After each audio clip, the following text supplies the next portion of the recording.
Rafael Montagut, psiquiatra de profesión. ¿Hace cuánto ejerces?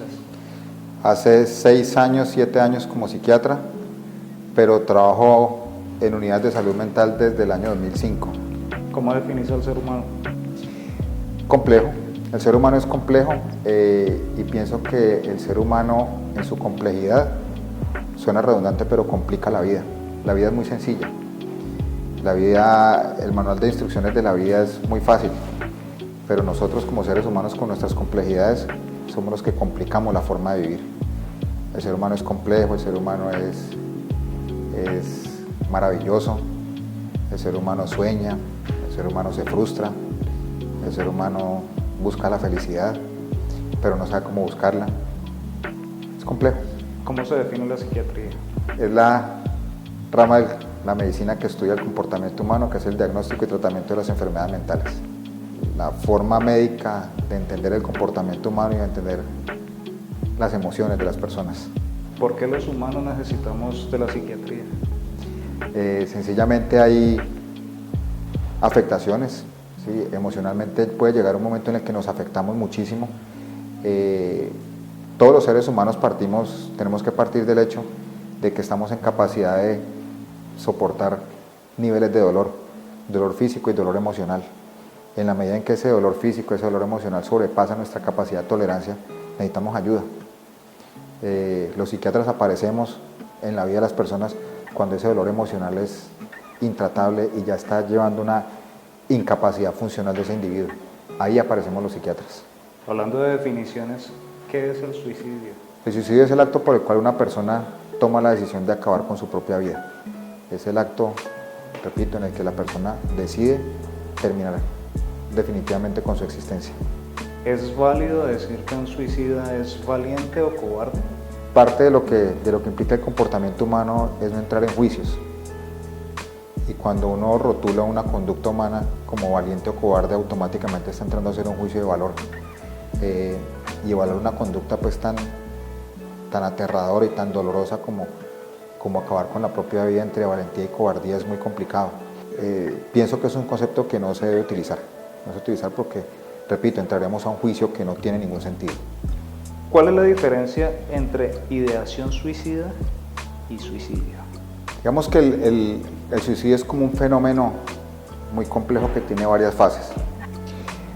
La ideación suicida aparece posterior a una afectación emocional, llámese como se llame, una alteración emocional ansiosa, depresiva, psicótica. A partir de ese momento el individuo empieza con la idea de la muerte, ¿sí? Que es pensar en la muerte como una opción, digamos, de solucionar o de paliar un poco esa afectación emocional. Posteriormente aparece la ideación suicida, ¿sí? Que ya es como lo siguiente a la idea de muerte, ya que hay una intención real de acabar con la vida. Esa es la ideación. Y posterior a la ideación ya viene la intención suicida, ¿sí? Que es cuando yo ya esa idea la materializo en un acto suicida. Y cuando ese acto suicida, pues digamos, se consuma, es cuando viene el suicidio. Entonces, digamos que pudiéramos hablar de unas fases, ¿sí? En la que hay una afectación emocional, hay una idea de muerte, hay una ideación suicida y hay una intención suicida con un acto suicida que pues puede llegar a ser consumado. ¿Cómo se puede identificar a una persona que esté en una de esas fases? ¿Cuál es la diferencia de alguien que esté pasando por su fase de ideación a alguien que ya está en la fase de intencionalidad y quien finalmente lo ejecuta, que pensaría yo que ya es la parte obvia? Es complicado porque hay actos suicidas o hay intenciones o ideaciones suicidas que son súbitas e impredecibles. Si me permite el término, lo fácil, entre comillas fácil, es detectar un individuo que tenga una afectación emocional que ya se empiece a notar, que ya empiece con unos síntomas depresivos, que empiece con unos síntomas ansiosos o que incluso empiece con unos síntomas de tipo psicótico. En el momento en que una persona empieza a tener ese tipo de síntomas, pues es, repito, entre comillas, más fácil detectarlo y poder hacer algún tipo de intervención. Cuando hay una afectación emocional que es aguda, que es súbita, que toma al individuo por sorpresa, si podemos decirlo de esa forma, pues ahí sí muy pocas veces hay algo que hacer, porque la persona, digamos, como que tiene su afectación emocional, reacciona y su reacción puede ser un intento suicida que pues puede llegar a ser consumado. ¿Por qué una persona deja de estar en un estatus sentimental óptimo a empezar a atravesar estas fases? Esto depende de la capacidad de tolerancia emocional que tienen las personas, y eso es una situación individual, y eso depende mucho del modelo de crianza, ¿sí? El modelo de crianza significa la forma como vamos estructurando eso que llamamos personalidad, y la personalidad no sirve solamente para una cosa, para adaptarnos al día a día, adaptarnos a la vida cotidiana, a eso que pudiéramos llamar como los embates emocionales diarios. Si yo tengo una estructura de personalidad o estoy construyendo una estructura emocional que me permite soportar ciertas cosas, eso, en el momento en que llegue una situación que intente sobrepasar mi capacidad de soporte emocional, pues lo va a aguantar. En la medida en que mi modelo de crianza no me permita tener una estructura de personalidad o una estructura pues en formación, digamos sólida, que permita resistir ese tipo de cosas, una situación que entre comillas fácilmente sobrepase mi capacidad de soporte emocional, me puede llevar en un momento de desesperación a tomar la decisión de acabar con mi vida como una medida para solucionar ese dolor emocional que estoy sintiendo en ese momento. Eso es más o menos como lo que ocurre. O sea, hay personas que han estructurado su personalidad en la medida en que han padecido, entre comillas, también ciertas cosas que les permiten como adaptarse de una forma mejor al sufrimiento, al dolor, a la emocionalidad de la vida diaria. Cuando las personas no tienen, digamos, ese entrenamiento, es cuando pueden llegar a aparecer como situaciones que fácilmente superan su capacidad de soporte y pueden llegar al suicidio. Se puede pasar súbitamente de estar muy bien, estar pleno, satisfecho, equilibrado en términos sentimentales, de estar muy bien, a suicidarse de manera inmediata, o siempre existe ese tránsito. Digamos que lo que puede ocurrir es que una persona que esté feliz o sonriente o tranquila, más bien, yo a veces pienso como que la felicidad es algo sobrevalorado, pero digamos que una persona que esté tranquila emocionalmente, si hay una situación súbita que supere su capacidad de soporte emocional, es posible que pueda llegar al suicidio. No necesariamente la felicidad es una condición protectora para el suicidio, así como tampoco necesariamente la tristeza es una predisposición o la ansiedad es una predisposición para desarrollar suicidio. Le repito, una persona puede estar muy tranquila, muy feliz y muy contenta y aparece una situación súbita que supera su capacidad de soporte emocional y puede llegar al suicidio. Y una persona que posiblemente tenga con unos síntomas depresivos o con unos síntomas ansiosos, finalmente conoce su manejo emocional y en el momento en que se presente una situación de estas, pudiera llegar a gestionarla emocionalmente de una forma diferente. ¿Cuáles son esos síntomas o esos comportamientos que me van a llevar a mí, que no tengo preparación académica en este tema, a poder intuir, pensar o incluso determinar que mi cercano está pasando por ideación o por intento que va a terminar en suicidio como tal? Básicamente la tristeza, desesperanza, desapego hacia la vida, miedo y preocupación excesiva por las cosas y a veces lo obviamos, y es que la persona muchas veces manifiesta su deseo de morir. Lo que pasa es que cuando una persona manifiesta ideas de muerte, ideas de suicidio, ocurre como con muchas cosas en la vida que no sabemos qué hacer con eso. Entonces a veces no sabemos qué hacer, entonces como no sabemos qué hacer, entonces preferimos mirar para el otro lado o empezamos como a hacer conductas que no corresponden, entonces como un acompañamiento pues que digamos como que en su momento no sirve mucho, ¿sí? A veces se recurren por ejemplo a maniobras espirituales, a maniobras de tipo religioso, que pues eso no van a aportar en absolutamente nada. Cuando una persona tiene unos síntomas depresivos, eso es la primera señal de que algo está ocurriendo emocionalmente está ocurriendo con esa persona, y lo que se va a hacer en ese momento es motivarla a que busque ayuda especializada. Eso es lo que va a hacer una persona que no sabe. ¿Está bien confrontar a una persona que está pasando por estas etapas? No está bien, no corresponde, porque finalmente las razones que están llevando a esa persona a tomar la decisión o a considerar el suicidio como una opción son razones personales. Entonces, confrontar significa como que a mí no me parece lo que usted está pensando con respecto a lo que yo estoy pensando. Finalmente, esta persona es dueña de sus emociones y pues por muy insignificantes que a mí me parezcan, pues son sus razones. Yo no tengo por qué confrontar eso. Finalmente se trata es como de ofrecer una ayuda y confrontar no es la ayuda que ella necesita en este momento. Si en un caso hipotético que esté teniendo una conversación con una persona que pueda estar atravesando por etapas de ideación suicida o que tenga esa intencionalidad, hablarle del tema puede acercarlo a cometer suicidio como tal. Eso es totalmente falso y eso está demostrado y es obligatorio, eso lo enseñamos en las escuelas de medicina a los estudiantes de medicina, que hacer la pregunta sobre el suicidio no va a inducir la respuesta. Infortunadamente, a pesar de que lo hemos enseñado, los profesores de psiquiatría lo hemos enseñado muchísimas veces a nuestros estudiantes, en el momento en que llega el escenario de poner eso en práctica, ese discurso en práctica no se hace. Entonces a veces se prefiere como evitar, obviar la pregunta y resulta que es una pregunta que salva vidas, ¿sí? Y la pregunta es, ¿usted ha considerado acabar con su vida? ¿Usted en este momento considera el suicidio como una opción para esto que le está pasando? Está demostrado que la pregunta no induce la respuesta. Y en caso de que la pregunta induzca la respuesta, significa que el individuo está en riesgo de suicidio.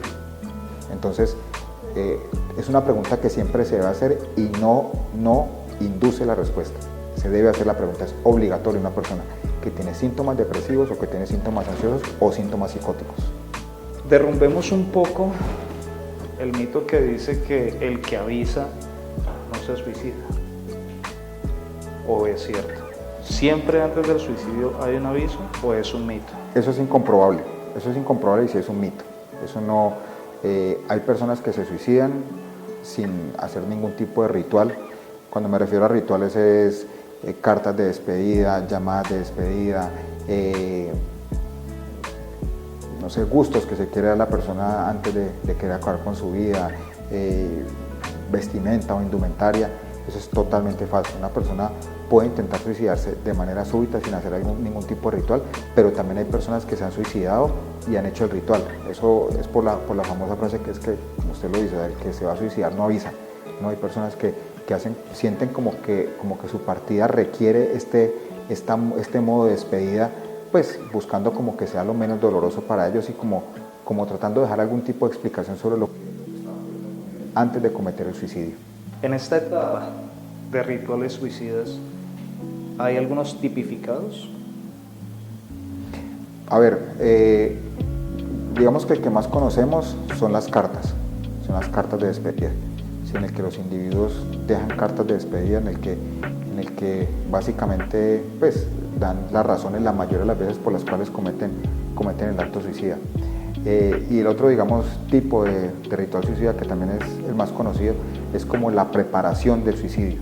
Sí, entonces en la preparación la persona muchas veces escoge su indumentaria, escoge la modalidad de la forma como lo va a hacer y digamos que puede que suene un poco macabro, pero inclusive prepara la modalidad con la que va a acabar con su vida. Sea un arma de fuego, sea un ahorcamiento, sea buscando un sitio donde se va a lanzar de un balcón o escogiendo incluso el veneno que se va a tomar. Todo eso hace parte de lo que a veces es, repito, como un escenario que puede sonar un poco macabro, pero es como parte como de la ritualización del suicidio. ¿Existe una forma de suicidio predilecta según la personalidad del individuo? Sí, evidentemente hay, digamos, como que cierta estructura de personalidad, eso lo vemos más que todo en psiquiatría forense, sí, que es cuando, digamos, aplica la modalidad suicida al individuo y posterior a cometer el suicidio, pues, digamos, estudios de psiquiatría forense pueden llegar a determinar cómo era la estructura de personalidad de la persona. Eso depende también, repito, si la persona escoge un arma de fuego, si la persona escoge un cuchillo, si escoge lanzarse, si a veces mucho del sufrimiento de la persona implica a veces una técnica a veces que también puede llegar a ser dolorosa a la hora de suicidarse. Pero sí, digamos como que ciertas estructuras de personalidad pudieran llegar como a apuntar hacia ciertas modalidades de suicidio. Eso repito, son más estudios de psiquiatría forense, pero sí muestran eso. ¿Por qué la decisión correcta es no apelar al suicidio? Primero, no se debe entender como correcto o incorrecto. Finalmente es una conducta que toma un individuo en un momento de muchísimo sufrimiento emocional. Segundo, cuando una persona está afectada emocionalmente, esa afectación puede ser tan severa que no ve absolutamente ninguna opción para seguir viviendo. Ese es el trabajo nuestro.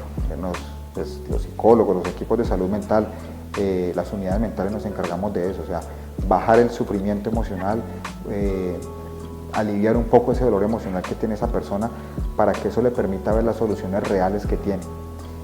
Por ejemplo, parte de lo que utilizamos en las intervenciones de crisis es que la misma persona encuentre sus propias soluciones a ese sufrimiento que tiene. Nosotros no le damos soluciones absolutamente a nadie en la vida. Uno mismo tiene sus herramientas y si no tiene las herramientas, buscamos la forma que llegue a esas herramientas para solucionar sus propias dificultades. Pero a veces el sufrimiento es tal que no nos permite ver esas herramientas. Lo que hacemos en los tratamientos, en las intervenciones en crisis es justamente eso, aliviar un poco este dolor y que ese alivio de ese dolor permita que el individuo encuentre opciones reales ante la problemática que está presentando y vea que seguir viviendo sí es una opción. ¿Siempre hay una opción o existe algún caso donde irremediablemente la cura para el dolor emocional o mental de la persona sea simplemente ponerle un fin a la existencia? Yo no le puedo contestar que siempre hay una opción, pero digamos que nosotros los que trabajamos en los equipos de unidad de salud mental, siempre haremos lo que sea necesario para que esa persona encuentre la opción que lo permita mantenerse vivo. Yo no sé si siempre hay opciones. La vida debe estar por encima de todo. Y a veces el trabajo nuestro es siempre buscar que ese individuo encuentre la opción para seguir viviendo. La mayoría de las veces lo logramos. ¿Es sensato buscar ayuda de manera individual o es necesario enterar a mis cercanos que estoy atravesando por una etapa de depresión, que tengo ideación suicida, que estoy en la intención de hacerlo? La gestión emocional es individual, individual en el sentido que eso es una decisión mía. O sea, yo finalmente decidiré si yo involucro o no involucro a mi red de apoyo. Más bien, si usted me pregunta a mí una recomendación, sí se debe involucrar la red de apoyo. O sea, el cerebro funciona de una forma tal que cuando se empieza a afectar emocionalmente, el comportamiento humano hace que automáticamente eso llame la atención sobre toda esa red de apoyo y sobre todos esos recursos humanos que están alrededor de la persona que está afectada. Y lo vemos todo el tiempo. Usted va por la calle y usted ve una persona que usted la ve triste y usted, esa persona que usted la modula esa tristeza, eso le genera a usted, digamos, cierta compasión.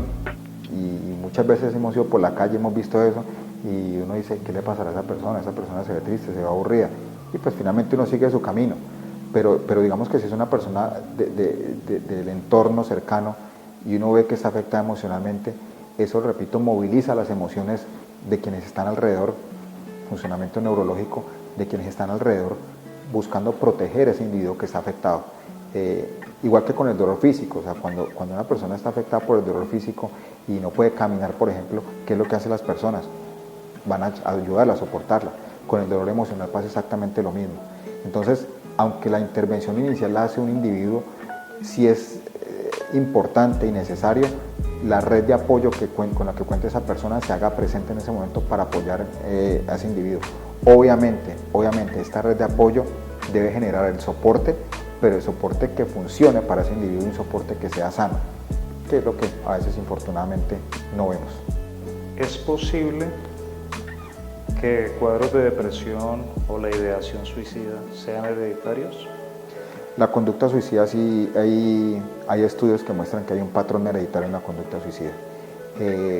Empezando por las enfermedades mentales. Las enfermedades mentales depresivas, ansiosas, psicóticas, tienen un elemento genético hereditario que está demostrado y parte muchas veces de lo que involucra una afectación, digamos, de tipo neuropsiquiátrico, cualquiera de estas que le acabo de mencionar, sí puede llegar a ser hereditario, lo mismo que las conductas secundarias de estas alteraciones. ¿Cuál es el camino de regreso desde la depresión hacia la estabilidad emocional? Lo primero, establecer unas pautas de tratamiento. ¿Sí? Esas pautas de tratamiento implican intervenciones psicoterapéuticas, ¿sí? Diferente a lo que la mayoría de las personas piensan. La base del tratamiento, por ejemplo en el caso de la depresión, no es el medicamento. piedra angular del manejo para las alteraciones depresivas es la psicoterapia, ¿sí? Y en algunos casos se requiere un acompañamiento farmacológico.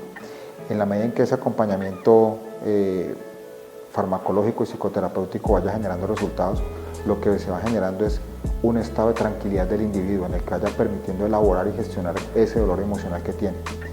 En la medida en que ese dolor emocional vaya pasando, el individuo va llegando a su estado de tranquilidad.